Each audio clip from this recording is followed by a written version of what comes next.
저 동국대학교 법정대학 부동산 탐정학의 강동 학장님, 그 외에 이제 일반인 차원에서 뭔가 좀 여러 가지 좀 추가로 말씀해 주실 게 있는 것 같은데, 일단 그런 부분은 우리 강태우 대표의 어떤 그런 또 이슈를 한번 이렇게 말씀해 주셨으면 좋겠습니다. 안녕하십니까. 네. 안녕하세요. 네. 만나뵙게 상당히 영광입니다. 네, 저 평상시에 이렇게 그 부동산 탐정에 관심이 상당히 많았던 터라 이런 자리를 마련하게 되었고요. 제가 제일 궁금했던 부분이 뭐냐면은 이 동국대학에서 운영하는 부동산 탐정 최고의 과정에 출연을 함으로써 과연 우리 일반 탐정사로서의 소득 창출을 할 수 있는 프로세스가 어떤 것이 있는지 좀 궁금합니다. 네. 뭐니 해도 머니를 잘 볼 수 있느냐가 중요하겠죠. 네. 그래서 이제 부동산 탐정과 일반 탐정을 좀 비교해 가면서 제가 설명을 드리면 될 것 같아요. 기본적으로 이제 탐정업이라는 것은 조사 분석업이거든요. 그래서 일반 개인들이 스스로 해결할 수 없는 그런 전문적인 영역의 일들을 나를 대신해서 누군가가 조사 분석해주고 자료를 제공해서 자기 문제를 해결하는 게 기본적으로 탐정업인데, 이 탐정업은 그 모든 영역이 다 그 사업 영역이라고 볼 수 있습니다. 자, 근데 부동산 탐정은 그 일반 탐정업을 하면서 어느 특별한 분야에서 전문성을 갖춘 탐정사다, 이렇게 보시면 됩니다. 그 중에서 그냥 부동산 탐정, 그러니까 탐정업을 하면서 부동산과 관련된 일도 되고, 아니면 부동산에 특화된 부동산 중심의 일일 수도 있습니다. 그래서 이제 부동산 탐정업을 이렇게 일반 탐정업 중에서 특화된 탐정의 영역인데, 일반적으로 많은 분들이 제일 물어보는 게, 그러면 일반 탐정보다 돈을 더 많이 법니까? 이런 질문을 이제 하시는데, 많이 벌 수 있다라고 제가 확신을 가지고 말씀드리는 거는, 보통 이 탐정의 요율 체계는 균일한 체계가 기본적으로 있는데, 부동산 탐정의 경우에는 여러분들 우리 아시다시피 변호사 수임료도 소송 가액에 따라서 수임 달라지듯이, 수수료가 달라지듯이 부동산 중개 수수료도 또 가액을 기준으로 해서 몇 프로 이렇게 달라지지 않습니까?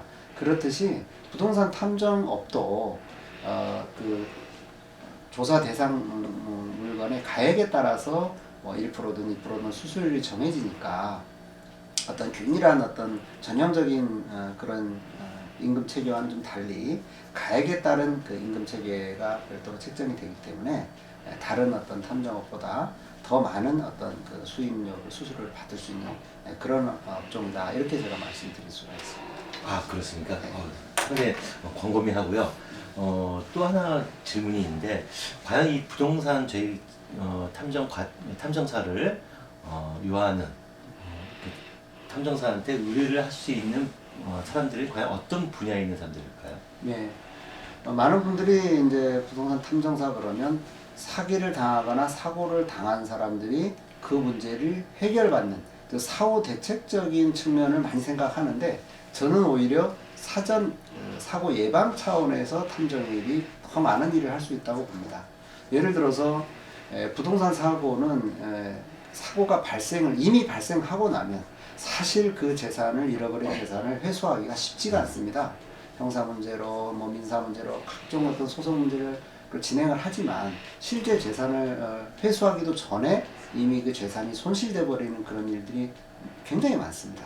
그래서 이 부동산 사고는 사실은 예방이 중요합니다. 그래서 개인들이 예를 들어서 아파트를 사고 판다, 내지는 건물을 사고 판다, 이럴 때, 아니면 월세를 얻는다, 전세를 얻는다, 이럴 때 의외로 소유권자가 아닌 사람이 자기가 소유권자인 양 행세를 하면서 남의 물건을 팔아치우는 그런 일들도 꽤 많고요. 그 다음에 집주인이 아니면서, 임대인이 아니면서 집주인인 척하면서 세입자한테 보증금을 받아서 사기를 치는 경우도 많습니다. 그래서 이렇게 부동산 사고는 발생한 후에 회수하는 것도 당연히 물론 중요하죠. 그런데 더 중요한 것은 거래 전에 내 부동산 거래가 안전한지를 진단받는 문제가 저는 더 중요하다고 생각합니다. 그래서 이런 개인 간의 그런 거래도 그렇고, 예를 들어서 뭐 대규모 건설회사가 어떤 부동산 아파트 단지를 건설한다든지, 뭐 국가가 어떤 뭐 큰 대규모 신도시를 건설한다든지 할 때에도 여러 가지의 그 위험성들이 거기에 숨어 있거든요.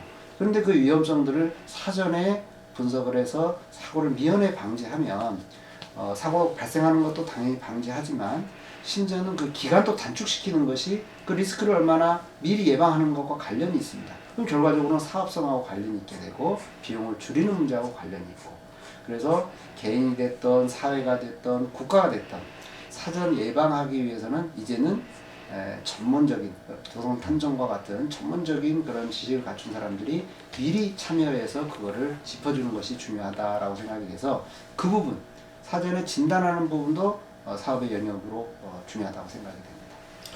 그 추가적으로 조금 더 말씀을 이제 드리면, 이 부동산 업하고 업을 하시는 분하고 부동산 탐정하고는 조금 구분이 돼야 될 것 같습니다. 이게 이제 부동산 업이라는 거는 이제 개발을 위해서 본인이 적극적으로 이제 이 환경을 만들고 또 해서 홍보도 해서 이제 이 수요자를 끌어들여 가지고 이익을 창출하는 그런 문제라면, 이 부동산 탐정은 탐정이라는 것 자체가 의뢰인의 의뢰를 받아서 그 부분에 관해서 자기 업무 역량을 이제 발휘하는 거거든요. 그래서 이제 부동산을 이제 적극적으로 투자하시는 분이나 또는 부동산에서 이제 어떤 손해를 당하시는 분들이 이제 부탁을 하면 일종의 해결사가 되겠죠. 물론 이제 사전 예방도 중요하고 사후 진단도 중요하는데 적극적으로 먼저 나서 하는 건 아닙니다. 결국에는 이제 수요에 의해서 공급이 제공되는 이런 점에서 이제 부동산 탐정의 역할이 있기 때문에 이 일반적으로 생각하시는 그런 부동산 업에 의한 이익 창출과 부동산 탐정에 의한 이익 창출의 어떤 내용은, 구체적인 내용은 조금 달라질 수밖에 없다는 것은 조금 감안을 하시면 좋을 것 같습니다. 아, 그렇습니까?